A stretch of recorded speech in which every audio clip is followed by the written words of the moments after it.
देखो, जो next topic आता है वो आता है कार्डियक मसल इज एक्साइटेबल और ionic basis of cardiac action potential. दोनों नाम से ही क्वेश्चन आ सकता है, शॉर्ट नोट आ सकता है। ठीक है। इसमें जो फर्स्ट पॉइंट हम लोग समझेंगे वो होता है एक्साइटेबिलिटी का मतलब क्या है। ठीक है, एक्साइटेबिलिटी का मतलब होता है स्टिमुलस दिया और इन रिस्पॉन्स टू स्टिमुलस जो कार्डियक मसल है वो क्या किया, डीपोलराइज्ड हो गया या वेव ऑफ डीपोलराइजेशन जनरेट किया। ठीक है, वही यहाँ पे लिखा हुआ है, cardiac muscle is excitable that is it forms a wave of depolarisation in response to stimulus. जो नेक्स्ट पॉइंट आता है वो आता है एट रेस्ट। एट रेस्ट जो मायोकार्डियल फाइबर्स होते हैं उसकी आरएमपी कितनी होती है, -90 मिलीवोल्ट। तो आरएमपी इज -90 मिलीवोल्ट। अच्छा, अब जो हमने यहाँ पे स्टिमुलेशन दिया था ना, जिसके रिस्पॉन्स में डीपोलराइजेशन जनरेट हुआ था, वो क्यों जनरेट हो रहा है? वो जनरेट हो रहा है बिकॉज आयन की परमेबिलिटी चेंज हो रही है मसल फाइबर मेम्ब्रेन के अक्रॉस। ठीक है, और आयन परमेबिलिटी चेंजेस के वजह से क्या जनरेट हुआ, ये एक्शन पोटेंशियल जनरेट हुआ। ठीक है, देखो कार्डिक एक्शन पोटेंशियल किस तरह का दिखता है। ठीक है, एक्स एक्सिस पे क्या होगा, टाइम मिली सेकेंड में, वाई एक्सिस पर मिली वोल्ट्स में वोल्टेज। कार्डिक एक्शन पोटेंशियल कुछ इस तरीके का दिखता है। ठीक है, ये है फेज 4, ये फेज 0, ये 1 2 3 और ये वापस से फेज 4। ठीक है, यहाँ पे ये फेज 4 0 1 2 3 4, एक्स एक्सिस पे मिली सेकेंड, वाई एक्सिस पे मिली वोल्ट्स। राइट, अब हर फेजेस को समझते हैं। ठीक है, हर फेजेस में क्या क्या हो रहा है वो सारी चीजें हम देखेंगे अभी। राइट, देखो जो फेज 0 है ना, उसको क्या बोल रहे हैं, रैपिड डीपोलराइजेशन। राइट, ये फेज 0 है, इसको क्या बोलेंगे, रैपिड डीपोलराइजेशन। ठीक है, रैपिड डीपोलराइजेशन में क्या होगा, तो जो -90 मिली वोल्ट था वहां से कहाँ चला जाएगा, +22 +30 मिली वोल्ट। राइट, ये देखो ये हो गया डीपोलराइजेशन। पोटेंशियल इनसाइड क्या हो गया, पॉजिटिव। पहले क्या था, नेगेटिव। इनसाइड पहले था नेगेटिव, तभी तो -90 था। अब क्या हो गया, +20 या फिर +30, यानी इनसाइड क्या हो गया, पॉजिटिव। क्यों हुआ रैपिड डीपोलराइजेशन, सोडियम इनफ्लक्स और कैल्शियम इनफ्लक्स, इसकी वजह से हुआ। ठीक है, तो ये हो गया फेज 0। देखो फेज 1 2 3 ये क्या करता है, ये रिपोलराइजेशन को इंडिकेट करता है, ये रिपोलराइजेशन फेज है। राइट, तो फेज 1 2 3 इंडिकेट्स रिपोलराइजेशन। जो फेज 1 है वो क्या है, rapid initial fall from +30 millivolt to -10 millivolt. ठीक है, +30 से -10 मिलीवोल्ट, ये है फेज 1। ये रैपिड इनिशियल फॉल क्यों हो रहा है, क्योंकि के प्लस इफ्लक्स स्टार्ट हो गया है और जो सोडियम इन्फ्लक्स हो रहा था ना वो अब कम होने लगा। देखो phase 1 is rapid initial fall from +30 to -10 millivolt. K plus efflux हो रहा है एंड सोडियम चैनल क्लोज हो रहा है, सोडियम चैनल क्लोज हो रहा है, जिसकी वजह से सोडियम इन्फ्लक्स कम हो रहा है। फेज 1 में कहाँ तक आ गए, -10 मिलीवोल्ट तक आ गए। फेज 2 जो है वो क्या है, देखो फ्लैट है। फेज 2 क्या है, फ्लैट, तो इसको बोलते हैं प्लेट्यू फेज। ठीक है, यानी पोटेंशियल क्या है, कांस्टेंट। राइट, तभी तो फ्लैट है। तो देखो फेज 2 जो है that is plateau phase, membrane potential is -40 millivolt and stays at -40 millivolt. ठीक है, जो फेज 2 है वो प्लेट्यू फेज है, मेम्ब्रेन पोटेंशियल -40 मिलीवोल्ट पर स्टे करता है। क्यों पोटेंशियल कांस्टेंट है, कैल्शियम इनफ्लक्स एल ट्यूब्यूल से हो रहा है और पोटेशियम इफ्लक्स अभी भी हो रहा है। इनफ्लक्स हो रहा है, इफ्लक्स हो रहा है, और दोनों क्या करेंगे, बैलेंस कर लेंगे, both balance is each other. Right, तो नेट इलेक्ट्रिकल एक्टिविटी हुई क्या, नहीं हुई। और जब नेट इलेक्ट्रिकल एक्टिविटी 0 है, क्या अचीव हो गया, इक्विलिब्रियम। राइट, इक्विलिब्रियम अचीव हो गया, यानी पोटेंशियल क्या हो गया, कांस्टेंट, फ्लैट हो गया। इसी को क्या बोल दिया, फेज 2 या फिर प्लेटिक फेज। ठीक है, फेज 3 क्या है, देखो rapid fall during last stage, ये रहा फेज 3।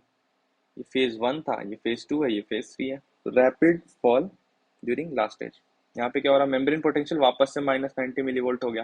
देखो फेज 4 यानी रेस्टिंग स्टेज, यहाँ पे -90 मिलीवोल्ट। फेज 0 यानी पोटेंशियल चला जा चुका है -10 मिलीवोल्ट तक। फेज वन यानी रैपिड इनिशियल फॉल, ये कहाँ तक कहाँ पहुंच गया, +20 से +30 मिलीवोल्ट पर आ गया। फेज टू जो है वो फ्लैट फेज है, प्लेट्यू फेज है, पोटेंशियल कितना है, -40 मिलीवोल्ट पर कांस्टेंट है। ठीक है। फेज थ्री जो है वो क्या है, rapid fall during last stage, यहाँ पोटेंशियल वापस से -90 मिलीवोल्ट रिस्टोर्ड। कैसे रिस्टोर्ड हुआ, कैल्शियम इनफ्लक्स पूरी तरह से बंद हो गया और रैपिड के प्लस इफ्लक्स अभी भी है। ठीक है। ये तीनों क्या है, रिपोलराइजेशन, और रिपोलराइजेशन में कॉमन क्या दिखता है, के plus efflux. Burst phase one में क्या था, फेज वन में सोडियम चैनल क्लोज हो गया था। फेज टू में कैल्शियम इनफ्लक्स एल ट्यूब्यूल से हो रहा था, दोनों बैलेंस कर लिया। फेज थ्री में क्या हुआ, कैल्शियम इनफ्लक्स पूरी तरह से बंद हो गया। तीनों में कॉमन के प्लस इफ्लक्स रहेगा क्योंकि ये तीनों रिपोलराइजेशन को बिलोंग कर रहा। फेज थ्री हो गया, वापस से फेज फोर आ गया, क्या हो गया, -90 मिलीवोल्ट अचीव्ड है, प्लस आयनिक कंपोजिशन भी अचीव्ड हो गया। आयनिक कंपोजिशन अचीव्ड कैसे, आयनिक कंपोजिशन हमेशा किससे अचीव्ड होता है, सोडियम पोटेशियम पंप से, राइट, सोडियम पोटेशियम पंप। देखो, although RMP has been achieved but ionic composition is restored by sodium potassium pump। Sodium potassium pump क्या करेगा, 2K प्लस जो है उसको अंदर ले आएगा और 3 सोडियम जो है उसको बाहर ले जाएगा। ठीक है। तो अंदर क्या हो जाएगा, K प्लस ज्यादा और बाहर सोडियम ज्यादा। इंट्रासेलुलर स्पेसेस में, इंट्रासेलुलर कंपार्टमेंट में K प्लस ज्यादा और एक्स्ट्रा सेलुलर कंपार्टमेंट में सोडियम ज्यादा। ये मेंटेन करेगा कौन, सोडियम पोटेशियम पंप, राइट। तो ये हो गया पूरा हमारा कार्डिक मसल इज एक्साइटेबल। इसमें जितने भी फेजेस थे 0 1 2 3 4, सारे फेजेस का आयनिक बेसिस हमने समझ लिया, राइट। अब इसी को लैंग्वेज में बुक में दिया हुआ है, आप पढ़ लेना। नेक्स्ट इंपॉर्टेंट टॉपिक जो आता है वो आता है पेस मेकर पोटेंशियल या फिर ऑटो रिदमिसिटी ऑफ हार्ट। अभी पढ़ा कार्डियक एक्शन पोटेंशियल या excitability of the heart, but अब जो नया टॉपिक है वो है पेस मेकर पोटेंशियल या फिर autorhythmicity of the heart. ठीक है। मतलब क्या है, तो heart continues to beat for some time even after nerves to it are cut. ठीक है, हार्ट में जो भी नर्व्स जा रहे हैं, राइट वेगस लेफ्ट वेगस, उसको हमने कट कर दिया, फिर भी क्या देख रहा, हार्ट जो है ना वो थोड़े टाइम तक बीट कर रहा है। ठीक है। क्यों हार्ट बीट कर रहा है थोड़े टाइम तक, क्योंकि हार्ट के पास स्पेशलाइज्ड टिश्यूज हैं जिन्हें पेसमेकर टिश्यूज बोलते हैं। वो क्या करते हैं, एक्शन पोटेंशियल रिपीटेटिवली जनरेट करते हैं। पेसमेकर टिश्यूज कौन कौन से हैं, SA node, AV node, bundle of His, right, and Purkinje fibres, ये सारे पेसमेकर टिश्यूज हैं। ठीक है। तो ये पेसमेकर टिश्यूज क्या करते हैं, रिपीटेडली एक्शन पोटेंशियल जनरेट करते हैं even after nerve supply to the heart is cut. इसीलिए तो बोला है इसको ऑटो। ऑटो शब्द का मतलब क्या है, खुद से ही खुद कर लेगा। ठीक है। तो ऑटो रिदम, अपना रिदम खुद जनरेट कर रहा, खुद एक्शन पोटेंशियल जनरेट कर रहा। ठीक है। देखो, पेस मेकर पोटेंशियल थोड़ा सा डिफरेंट है। यहाँ पे देखो ये एक्शन पोटेंशियल अलग है, फिर से हम क्या करेंगे वही करेंगे। देखो, ये रहा एक्स एक्सिस, एक्स एक्सिस पे क्या होता है, टाइम होता है, वाई एक्सिस पे मिली वोल्ट्स होता है, राइट। ग्राफ कुछ ऐसा दिखेगा, राइट, ऐसा दिखेगा। देखो, ये वाला जो चीज है ना, इसी को बोल रहे हैं हम लोग पेस मेकर पोटेंशियल। ठीक है, पेस मेकर पोटेंशियल, राइट। और ये वाला जो चीज है, ये क्या है, ये है डीपोलराइजेशन। डीपोलराइजेशन मतलब फेज 0 ये 3 और ये फेज 4। ठीक है, समझते हैं इस चीज को, यहाँ से समझते हैं। ये देखो -40 मिलीवोल्ट, ये क्या, थ्रेशोल्ड ऑफ द डिस्चार्ज, मतलब -40 जैसे ही हिट होगा वैसे ही पेस मेकर पोटेंशियल कंटिन्यू हो जाएगा एक्शन पोटेंशियल में। फिर से रिपोलराइजेशन हुआ, फिर से पेस मेकर पोटेंशियल आया, फिर से -40 मिलीवोल्ट हिट हुआ, फिर से डिपोलराइजेशन हो गया, फिर से रिपोलराइजेशन हुआ, फिर से पेस मेकर पोटेंशियल आया, फिर से -40 जनरेट टच हुआ और फिर से एक्शन पोटेंशियल जनरेट हो गया। तो कहने का मतलब क्या है, ये जो पेस मेकर पोटेंशियल है ना, इसके बाद हमेशा क्या हो रहा है, एक्शन पोटेंशियल हो रहा है। तो देखो, दिस प्रॉपर्टी ऑफ, अच्छा, पेस मेकर पोटेंशियल को प्री पोटेंशियल बोलते हैं। This property of spontaneous pre potential followed by action potential is called autorhythmicity. हर बार यही हो रहा था, पहले आ रहा था पेसमेकर पोटेंशियल, फिर आ रहा था action potential, pacemaker potential, action potential. तो हर पेसमेकर पोटेंशियल के बाद क्या हो रहा है, एक्शन पोटेंशियल आ रहा है, राइट। तो इसी को क्या बोलेंगे, ऑटोरिथमिसिटी। और ये क्या कैरेक्टरिस्टिक ऑफ पेसमेकर टिश्यूज, ठीक है। डेफिनेशन क्या है, slow depolarisation between the action potential. ये एक्शन पोटेंशियल है और दोनों के बीच का क्या है, स्लो डिपोलराइजेशन, ठीक है। पेसमेकर पोटेंशियल क्या करता है, थ्रेशोल्ड तक पहुंचने में मदद करता है। ये पेसमेकर पोटेंशियल है और ये थ्रेशोल्ड है, थ्रेशोल्ड कितना, -40, यहाँ तक पहुंचने में मदद करता है, ठीक है। तो ये समझ में आ गया पेसमेकर पोटेंशियल क्या ऑटोरिथमिसिटी के लिए इंपॉर्टेंट है, ठीक है। क्या कर रहा है, एक्शन पोटेंशियल अचीव होने में मदद कर रहा, -40 मिलीवोल्ट थ्रेशोल्ड ऑफ डिस्चार्ज वहां तक पहुंचने में मदद कर रहा। कैरेक्टरिस्टिक प्रॉपर्टी है पेसमेकर टिश्यूज का, ठीक है। अब हमें यहाँ पर फिर से सारे फेजेस का आयनिक बेसिस समझना है, ठीक है। कौन कौन से फेजेस थे, फेज 4, फेज 0, फेज 3, सबका आयनिक बेसिस फिर से समझना है, ठीक है। ओके, तो आयनिक बेसिस समझते हैं, ठीक है। देखो फेज 4 को क्या बोला, प्री पोटेंशियल फेज, ठीक है। फेज 4 क्या था, प्री पोटेंशियल फेज, या यही था pacemaker tissues, pacemaker potential, right. कहाँ तक है, -40 मिली वोल्ट तक है, याद रखना टिल, क्योंकि जैसे ही -40 मिली वोल्ट आया था, जैसे ही स्टार्ट हुआ था -40 मिली वोल्ट, वैसे ही डिपोलराइजेशन हुआ था, राइट। प्री पोटेंशियल फेज का रीजन क्या है, ये इंपॉर्टेंट है, क्यों हो रहा है pre potential phase, sodium entry की वजह से और calcium entry by T calcium channel. दो होता है, देखो सार्कोप्लाज्मिक रेटिकुलम होता है, वो दो होता है, एल टिब्यूल्स होता है, टी टिब्यूल्स होता है, ठीक है। तो प्री पोटेंशियल फेज में टी टिब्यूल्स से कैल्शियम आ रहा है, ठीक है। प्री पोटेंशियल फेज में क्या क्या हुआ, सोडियम भी आया और कैल्शियम भी आया, और कैल्शियम कहाँ से आया, टी टिब्यूल से आया, ठीक है। और -40 मिलीवोल्ट तक था। नेक्स्ट आता है डीपोलराइजेशन फेज, यानी -40 मिलीवोल्ट अचीव हो चुका है, थ्रेशोल्ड अचीव हो चुका है। अब डीपोलराइजेशन फेज हमेशा क्या होगा, रैपिड इन्फ्लक्स, कैल्शियम इन्फ्लक्स हुआ एल चैनल से, ठीक है। प्री पोटेंशियल किसकी वजह से था, T channel, T calcium tubules.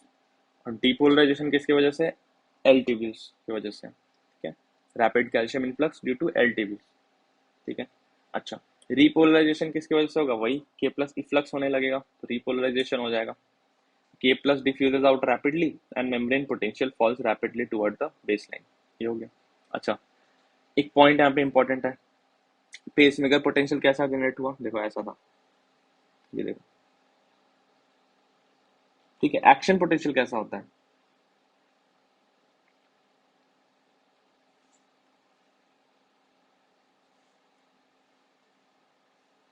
Action potential कुछ इस तरीके से जनरेट होता है, यहाँ पे फोकस करना, ये क्या है, पॉइंटेड शार्प, और ये क्या है, कर्वी है थोड़ा सा, ठीक है। एक्शन पोटेंशियल जो था ना, वो सोडियम इन्फ्लक्स की वजह से हो रहा था, राइट। जो प्री पोटेंशियल है, जो पेसमेकर पोटेंशियल है, वो कैल्शियम इन्फ्लक्स की वजह से हो रहा है, और इस रीजन की वजह से यहाँ पर कर्वी नेचर है, यही बुक में बोलना चाह रहा है। Depolarisation in the SA node is mainly due to influx of calcium rather than sodium, therefore depolarization is not so sharp। Action potential में सोडियम इन्फ्लक्स था तो वहाँ शार्प था, बट डिपोलराइजेशन यहाँ पर शार्प नहीं है बिकॉज कैल्शियम इन्फ्लक्स हो रहा है, बस इतना सवाल। सेम चीज ये बुक में लिखा हुआ है और ये बुक का डायग्राम है, यहाँ पे देखो ये कर्व है, कैल्शियम इन्फ्लक्स की वजह से ये पॉइंटेड नहीं है, एक्शन पोटेंशियल होता तो वो पॉइंटेड होता, ठीक है।